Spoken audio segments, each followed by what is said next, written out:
Well, hello, hope as well. Thank you so much for joining us for our daily devotion here for January 7th. We're going to start off reading a verse from 1 John 5:20. We know that the Son of God has come, and he has given us understanding so that we can know the true God. What comes into our minds when we think about God is the most important thing about us, wrote A.W. Tozer, and he was right.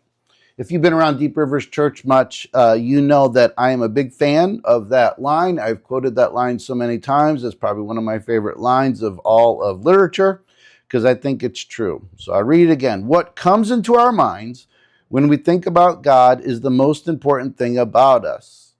The way we see God profoundly shapes who we are. If we see him as a dictator, we will be servile. If we see him as an indulgent uncle, we'll live indulgently.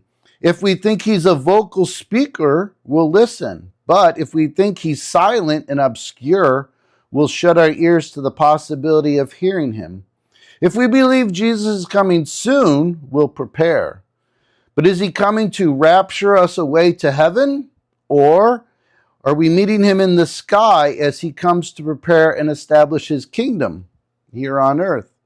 Our answer affects the nature of our mission, our confidence in him, the way we talk to him, the things we expect of him. Everything is shaped by our vision, or I would say what we think about God. That's also true about how we see ourselves. If we see ourselves as sinners who can never get things right, we'll live up to that vision. But if we see ourselves as new creatures of faithfulness and authority, we'll live up to that vision instead. The way we view God, ourselves, and the world and the future determines our outlook, our moods, morals, relationships, and experiences. It's absolutely vital to pay attention to how we see. Have extreme confidence in God. Look at his plan for the world through our hope-colored lenses. Understand the calling and authority he has given you.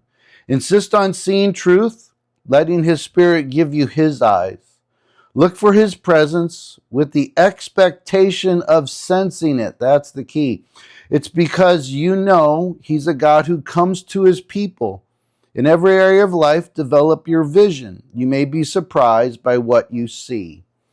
Yeah, let's go back to that first line. What comes to your mind when you think about God is the most important thing about us.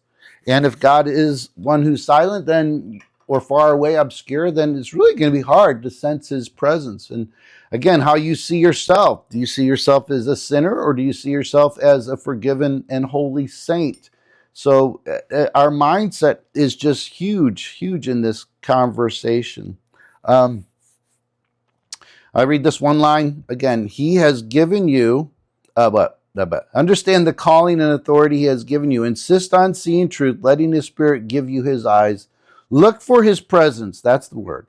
Look for his presence with the expectation of sensing it, because you know he's a God who comes to his people. There's the money line, if you will.